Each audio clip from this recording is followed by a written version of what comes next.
Jésus a averti, lorsque ce signe apparaîtra, il sera déjà trop tard. Écoute bien, car ce que tu vas entendre n'est pas un simple récit. Ce n'est pas une histoire inventée, ni une légende qu'on raconte pour faire peur. C'est un avertissement ancien, puissant, oublié par beaucoup, ignoré par la majorité, mais connu par ceux qui regardent, qui écoutent, qui sentent que quelque chose ne tourne pas rond. Ce signe, ce moment dont Jésus a parlé il y a 2000 ans, est plus proche que jamais. Il n'est pas dans le futur lointain. Il est là, à notre porte. Et le jour où il apparaîtra, il sera déjà trop tard pour changer de cap. Alors reste avec moi jusqu'à la fin de ce message.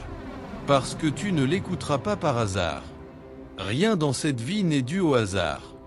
Imagine un monde où tout semble fonctionner normalement. Les villes brillent la nuit, les gens rient dans les cafés, les avions volent, les enfants jouent dans les parcs. Mais sous cette surface tranquille, quelque chose se prépare. Tu ne le vois peut-être pas. Tu ne le sens pas tous les jours. Mais ton cœur, ton esprit, ton âme, eux, savent. Et c'est là que tout commence. Jésus n'a jamais été vague. Il a donné des signes, des indices. Il a annoncé que certaines choses précéderaient la fin.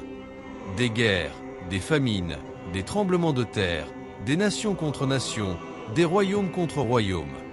Et surtout, un signe. Le signe du Fils de l'homme dans le ciel. Ce signe, tu dois le connaître.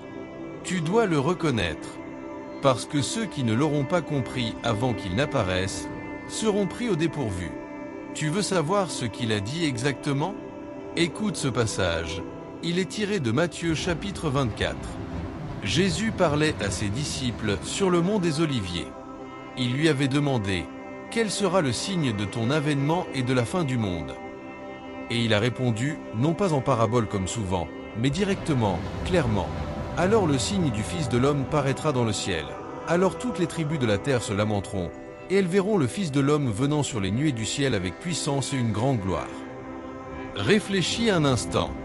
Toutes les tribus de la terre se lamenteront. Pas certaines. Pas celles qui n'y croyaient pas. Pas seulement celles qui l'avaient rejeté. Mais toutes. Pourquoi? Parce qu'il ne sera plus temps de choisir. Le choix aura déjà été fait. Chacun aura déjà décidé, consciemment ou pas, à qui il appartenait. Et c'est là que réside la puissance de cet avertissement. Ce n'est pas un appel à la peur. C'est une alerte, un réveil, une cloche qui sonne pour que tu ouvres les yeux pendant qu'il est encore temps. Tu sais, dans notre époque moderne, on croit tout savoir. On pense que la science peut tout expliquer. On se fie aux experts, aux nouvelles, aux données. Mais Jésus n'a pas parlé pour des ignorants. Il a parlé pour des générations entières. Il savait que les hommes deviendraient plus intelligents, mais aussi plus orgueilleux, plus connectés, mais aussi plus distraits, plus informés, mais moins sensibles à la vérité spirituelle. Et ce signe, ce moment, sera comme un éclair qui traverse le ciel d'est en ouest. Visible, puissant, incontestable. Alors, si tu es là, en train d'écouter cette voix, demande-toi pourquoi. Pourquoi maintenant? Pourquoi ce sujet? Pourquoi ce titre? Je vais te dire pourquoi. Parce qu'il y a un frisson dans l'air. Un mouvement discret dans l'esprit de ceux qui sont attentifs. Un pressentiment. Quelque chose approche. Tu le sais. Tu ne peux peut-être pas l'expliquer, mais tu le sens. Et ça, ce n'est pas une émotion. Ce n'est pas une pensée paranoïaque. C'est ton esprit qui reconnaît la vérité. Et cette vérité, c'est que nous vivons dans une période unique de l'histoire de l'humanité. Une période où des prophéties vieilles de milliers d'années prennent forme sous nos yeux. Et le pire, c'est que la plupart des gens continuent à vivre comme si de rien n'était. Comme au temps de Noé, a dit Jésus. Les gens mangeaient, buvaient, se mariaient, jusqu'au jour où Noé entra dans l'arche. Et le déluge vint, et les emporta tous. Tu veux savoir ce que sera ce signe? Tu veux connaître les indices que Jésus nous a laissés? Alors reste, car ce que je vais te révéler maintenant pourrait changer à jamais ta manière de voir le monde. Et si tu es déjà convaincu qu'il se passe quelque chose d'étrange dans ce monde, écris le mot signe dans les commentaires. Juste ce mot, pour que d'autres comprennent qu'ils ne sont pas seuls à se poser des questions.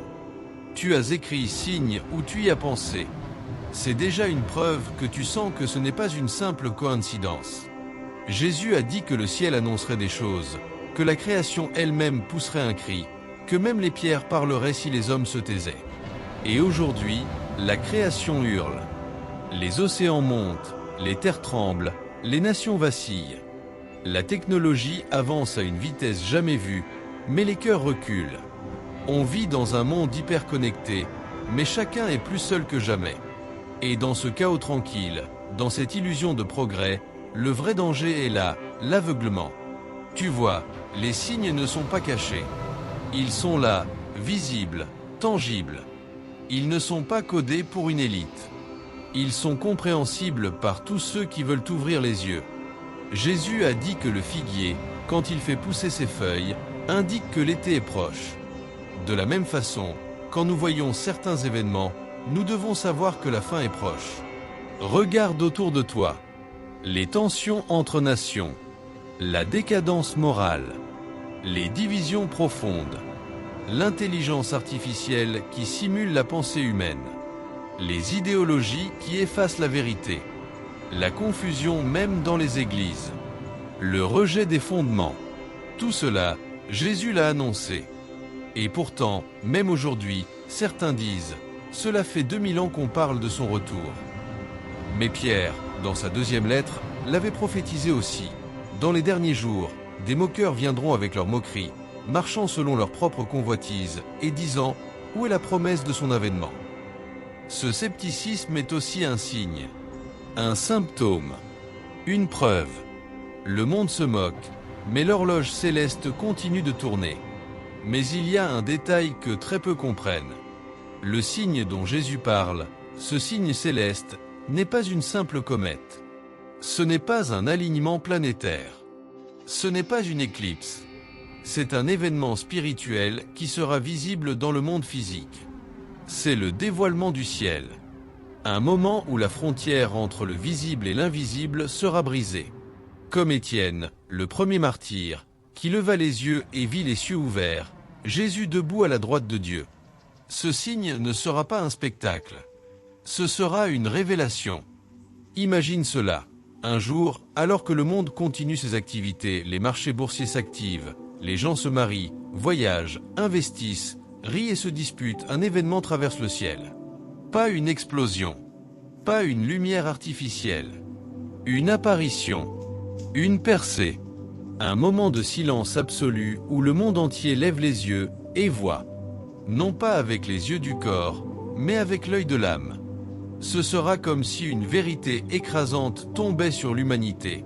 Le voile sera levé, l'évidence sera là, et tous sauront, tous. Certains pleureront de joie, d'autres hurleront de terreur, car à ce moment-là, personne ne pourra dire « je ne savais pas ».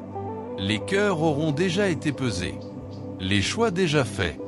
Mais Jésus, dans sa miséricorde, nous a donné le temps. Il a retardé son retour non pas par oubli, mais par amour. Il veut que le plus grand nombre entende, comprenne, réagisse. Que toi, maintenant, tu prennes conscience qu'il n'est pas trop tard. Pas encore. Car ce message, cette voix, cet instant que tu vis maintenant, c'est une seconde offerte par Dieu lui-même. Un instant de grâce avant que le rideau ne tombe. Et c'est pourquoi tu ne dois pas éteindre cette voix intérieure qui résonne en toi. Ce n'est pas de la peur. C'est l'appel du ciel. La corde qu'on te tend pour que tu remontes avant que les eaux ne te submergent. Le monde ne changera pas du jour au lendemain. Les événements continueront à défiler. Mais toi, tu peux changer ta posture. Tu peux décider de veiller. Car Jésus n'a pas dit « préparez-vous demain ». Il a dit « veillez ». Cela signifie « sois toujours prêt, sois lucide, sois conscient, sois dans la lumière ». Car l'ennemi du monde n'est pas le chaos, c'est la distraction. Pendant que tu cours derrière ce que tout le monde cherche, succès, reconnaissance, confort, sécurité, le véritable enjeu, celui de ton âme, est mis de côté. Mais aujourd'hui, Maintenant, tu peux inverser la tendance. Tu peux allumer cette veilleuse dans ton esprit. Tu peux commencer à vivre différemment. Non pas dans la peur, mais dans la vigilance. Non pas dans l'obsession de la fin, mais dans la conscience du présent. Car chaque instant compte. Chaque pensée. Chaque choix. Et plus tu te connectes à cette vérité, plus tu verras les signes. Tu les reconnaîtras dans les actualités, dans les conversations, dans les mouvements du monde. Et tu seras prêt. Non pas parfait, pas sans peur, mais prêt, avec foi. Et si tu écoutes encore cette voix, ce n'est pas parce qu'elle est belle, ou parce que le sujet est intrigant. C'est parce que ton cœur t'alerte. Il sait. Il se souvient de cette vérité profonde que ton esprit avait peut-être oubliée. Tu es fait pour quelque chose de plus grand. Tu es appelé à ne pas dormir quand le monde s'endort. Tu es appelé à voir, à croire, à marcher en lumière. Et maintenant, nous arrivons à la partie la plus importante. Si tu es encore là, c'est que quelque chose en toi a été touché. Ce n'est plus une simple curiosité, ni un intérêt passager. Il y a un feu, même petit, qui commence à brûler. Et ce feu, c'est le début du réveil. Un réveil spirituel. Pas religieux, pas dogmatique, mais profond. Vrai. Essentiel. Car la plus grande erreur que les hommes commettent, ce n'est pas d'ignorer Dieu, c'est de croire qu'ils auront toujours le temps de se tourner vers lui. Mais Jésus a été clair. Ce jour viendra comme un voleur dans la nuit. Il ne préviendra pas. Il ne s'annoncera pas à l'avance avec une date précise. Il viendra, soudainement, et ceux qui étaient prêts entreront avec lui, et les autres resteront dehors, comme les vierges folles dans la parabole. Tu comprends maintenant pourquoi ce signe est si redoutable? Ce n'est pas sa puissance qui est terrible, c'est ce qu'il implique. C'est le point final. La dernière page. Ce n'est pas le moment de la décision, c'est le moment de la révélation. Ce signe montrera à chacun ce qu'il a été, ce qu'il a cru, ce qu'il a aimé. Et personne ne pourra mentir. Tu ne pourras pas te cacher derrière tes excuses, ton passé, tes blessures. Car tout sera clair, transparent. Et ceux qui auront marché dans la lumière seront reconnus. Non pas à cause de leurs œuvres, mais parce qu'ils ont répondu à l'appel.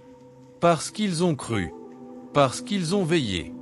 Alors, que faire aujourd'hui? Quelle est la leçon que tu dois garder de ce message?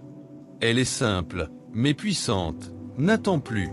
Ce monde t'offre 1000 raisons de remettre à demain. Il t'endort avec des distractions, des urgences, des projets. Mais l'enjeu est trop grand pour être reporté.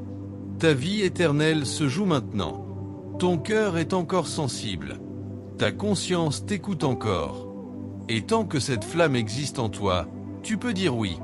Tu peux t'agenouiller, même sans te mettre à genoux physiquement, mais en esprit, et dire « Je ne veux pas être pris au dépourvu. Je veux être prêt. Je reconnais que ce monde ne peut pas me sauver. Je reconnais que seul Jésus est le chemin, la vérité et la vie. » Tu n'as pas besoin d'être parfait. Tu n'as pas besoin d'avoir toutes les réponses. Tu as seulement besoin d'être sincère. De faire un pas. Un vrai pas. Et ce pas peut être aujourd'hui, maintenant. Ce n'est pas une émotion. Ce n'est pas une manipulation. C'est un choix. Et si tu fais ce choix, ce message n'aura pas été une simple voix dans le vide. Il aura été un tournant. Un marque-page dans le livre de ta vie. Le moment où tout a commencé à changer. Et si tu penses que ce message peut toucher quelqu'un d'autre, partage-le. Ne le garde pas pour toi.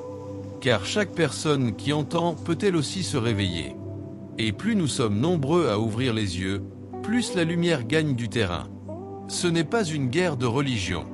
Ce n'est pas une croisade. C'est une mission d'amour. Un cri lancé à ceux qui dorment. Une torche tendue dans l'obscurité. Alors voici ce que je te demande. Écris dans les commentaires une phrase qui résonne avec toi. Pas une citation. Pas une phrase toute faite. Mais ce que tu ressens. Ce que tu retiens. Ce que tu veux graver dans ton cœur après avoir entendu ces mots. Ça peut être « Je veux veiller » ou « Je ne veux pas être surpris » ou simplement « Jésus, Je te crois. Ce que ton cœur te dicte.